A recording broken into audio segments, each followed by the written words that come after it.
Let me tell you something, it feels good to be a hyena. That sound, the laughter of savage hyenas rising in the night. A hyena has one of the strongest bites in the animal kingdom, and when a set releases, I bite down on those deals and take my fill, brother. And I like to share them with you, the pack, so you can power up your commander decks. I've got what they call institutional memory. I've been playing this for a while, you know, I'm an institution here, brother. I have the recall to remember when some of these cards were very pricey. When they hit a nice reprint, that's when we gobble them up laughing all the way through the night. So let's get into it. But if you like these videos, like and subscribe so you can get the lowdown as it goes down. Don't wander the earth not knowing when my videos come out, dude. And if you want to support the channel, you can buy me a coffee at the link in the description like our buddy Zohara, cousin of the Zohand. Many thanks to all the kind supporters out there. And we're going to jump right in with a great budget pickup, the Pitiless Plunderer. 3 and a black for a creature, human pirate. Whenever another creature you control dies, create a treasure token. You know this card is good, man, because it was a $13 uncommon for a while. Great combo enabler or just a value piece in your sacrifice decks. It's down to about $3 as we speak.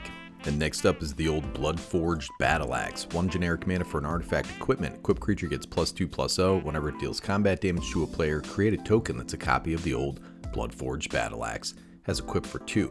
This is pretty unique. Self-replicating equipment that can really go nuts with equipment payoffs, ETB artifact effects, and anything that cheats equip costs. 2021 due to a single printing. This card crested at $24. Currently 65 cents. Nice looking art on this too. Now everybody knows the Grave Titan, or as we're calling him now, the West Tech Tyrant. 4 black for a creature giant, it's a 6/6 with Death Touch. When this guy enters the battlefield or attacks, create 2/2 black zombie creature tokens. This was once a $15 card in the heady days of 2019. This reskin is $1.40 due to 2 back-to-back reprints in consecutive sets. If you prefer the classic version, and I do, the Karlov Manor card is about the same. Listen, I know some people have continuity issues and incontinence issues, but that's a different video, brother. Guardian Project is of course a great commander card. 3 and a green for an enchantment whenever a non-token creature enters the battlefield under your control. If it doesn't have the same name as another creature you control or a creature card in your graveyard, draw a card. This was once a $15 card due to the fantastic Singleton synergy. This version with a damn Muppet on it is only about $5. This is some kind of story beat, man. I don't know what it is, but that master looks like a pig I dissected in anatomy 2 in college, buddy. Alright, this is a good one. Branching Evolution, 2 and a green for an enchantment. If 1 or more +1/+1 counters will be put on a creature you control, twice that many +1/+1 counters are put on that creature instead. What a crazy looking card, man. Looks a little like Steve Buscemi. This is a jumpstart special that was bouncing around $25 for a while, down to about $3.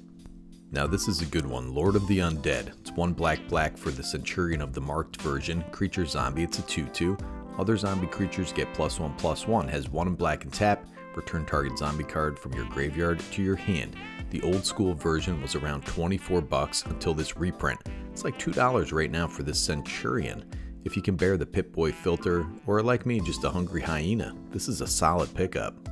Now how about a new card that's a budget banger? Marcus the Mutant Mayor. 3 green and a blue for a legendary creature mutant advisor. It's a 4/4 with vigilance and tramp stamps. Whenever a creature you control deals combat damage to a player, draw a card if that creature has a +1/+1 counter on it. If it doesn't, put a +1/+1 counter on it, you fool. Talk about a chunky mutant. That's what my mom called me until puberty, my friends. This guy has a really short pair of arms, man, but this is an absolute staple in counters decks. I don't care what happens, dude. This is a fresh card that's 24 cents. Mechanized Production. 2 blue for an enchantment aura. Enchant artifact you control. At the beginning of your upkeep, create a token that's a copy of enchanted artifact. Then if you control 8 or more artifacts with the same name as one another, you win the game. Doesn't have to be the one you enchanted. This was up around $15 as recent as of 2022. Fantastic in a treasure deck. Or maybe just a deck where you're making 2 copies of Mere Battlesphere. This Nuka-Cola Rat version is a whopping 38 cents. And here's another new budget banger for you, the Rampaging Yao Guai. This guy is X green for a creature bear mutant. It's a 2/2 with vigilance and trample. Enters the battlefield with X +1/+1 counters on it. When this guy enters the battlefield, destroy any number of target artifacts and or enchantments with totem mana value X or less. What interests me about this is the ability to nuke those treasure decks or clue decks. And while it is true that they can sack in response, they need something to spend that mana on, and it kind of forces their hand, you know? Plus you can nuke all the soul rings out there. $1.28, come on brother. And this is another new card, the Tato Farmer. 2 and a green for a creature, zombie, mutant, peasant. It's a 1/4 with landfall. Whenever a land enters the battlefield under your control, you may get 2 rad counters. You don't have to, dude. Tap, put target land in a graveyard that was milled this turn onto the battlefield under your control tapped. This is one of my favorite cards in the set, because whether you're doing self-mill or milling your opponents, lands will be milled. And this overall wearing bootlegger can get them back for you, dude. Works better in self-mill so you can get those rad counters. It's a damn quarter, dude. Now, the Nipton Lottery. 2 black and a red for a sorcery. Choose a creature at random. You gain control of that creature until end of turn. Untap it. Gains haste until end of turn, then destroy all other creatures. This is bonkers in a deck where you're packing altars, man. Your Phyrexian altar, your Ashnod's altar, your Dementia altar, dude. I did a little short video on this guy, 4 mana and 30 cents. And I was really excited when this got a reprint in Commander Masters, but the Champion's Helm is 3 generic mana for an artifact equipment. Equipped creature gets +2/+2. As long as equipped creature is legendary, it has hexproof. Has equipped for 1. As of April 2021, this was $30. This is a really nice way to protect your Voltron creature, your big threat, as long as it's legendary. I really do not like this art, but 34 cents is a huge opportunity if you want to wear a diving bell on your head like the big brothers from BioShock. And of course we have a version of Tireless Tracker, 2 and a green for a creature, human scout. It's got landfall. Whenever a land enters the battlefield under your control, investigate. Whenever you sacrifice a clue, put a +1/+1 counter on this little idiot. It's a 3/2. Believe it or not, there was a time when this was $15. And now this little lady with her spiked baseball bat is down to 29 cents. Never date a girl with a spiked baseball bat in the corner of her room, dude. You're gonna end up getting hit with the business end of that bat at some point, I'm sure. That's a steal for your landfall decks or your decks that can utilize clues. Listen man, I'm excited about this card. I like this card. I love the art. I love everything about it. It's the Alpha Deathclaw. It's 4 black and a green for a creature, lizard mutant with a menace and trample. When this guy enters the battlefield or becomes monstrous, destroy target permanent. Has 5 black and a green, monstrosity 4. It's a 6/6. It's a huge Timmy card right here, but I love this card, man. It's excellent removal. Can hit any permanent. Looks like the skin on my Uncle Lou's feet, brother. He's a beautiful beast and is 67 cents. We don't need any beta Deathclaws in here. Get out of here, beta Deathclaws, right? That's what Andrew Tate would say if he saw the Alpha Deathclaw. Anyways, man, we got the Pure Steel Paladin here. White for a creature, human knight. It's a 2/2. Whenever an equipment enters the battlefield under your control, you may draw a card. Little synergy with the Bloodforged over there.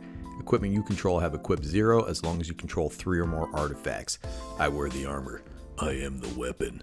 That's what I say when I put on my underwear in the morning, dude. Beautiful card, nice art for our boy Pure Steel, 72 cents. Come on, man. This was a $16 card in 2019. Almost perfect. That's what people say when they get a look at my treasure sack, dude. Almost perfect. 4 green and a white for an enchantment aura. Chant creature. Enchanted creature has base power and toughness 9, 10, and has indestructible. I love this as a top end in your aura decks. That's all, man. I like it. It's a neat commander card. 86 cents.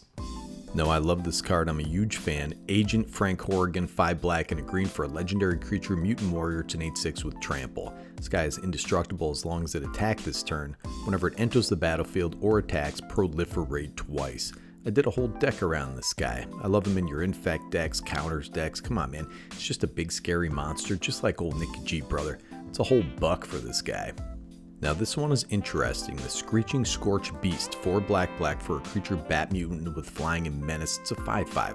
Whenever this guy attacks, each player gets 2 rad counters. Each player around the table, brother. Whenever 1 or more non-land cards are milled, you may create that many 2/2 black zombie mutant creature tokens. Do this only once each turn. Also just a buck. This benefits from big instances of mill. Say you traumatize someone and they mill 40 cards, and there are 24 non-land cards. That's 48 power on board, dude, plus they're zombies. This is a banger in mill decks, man. How's about Ruinous Ultimatum? Red, white, black for a sorcery. Destroy all non-land permanents your opponents control. You really need an optimized mana base, dude. All those colors I just said are the colors in the mana cost. I wasn't just screaming out random colors here, dude. This is insane. You're in the money, man, if you can cast this thing. This was $10. Now it's about $1.32. Penharmonicon, This is 4 generic mana for an artifact. Sorry, I just sang right there, dude. I don't know what the heck came over me. If an artifact or creature entering the battlefield causes a triggered ability of a permanent you control to trigger, that ability triggers an additional time. The old pants harmonicon. If pants would enter, 2 pants enter. That was about $12, man. Now it's $2. Not a bad pickup for a ton of decks, man. And that's it, brother. 20 budget bangers and a healthy mix of old and new cards. It's nice to see where things sat prior to a big reprint like this, and it's nice to see where these went, man. It's nice to mine these sets for gold with you hot bros out there and ladies in the internet, because I love you all equally. Well, except for the dinguses out there, man. You guys can go scratch. Snicky G from Better Commander, signing off.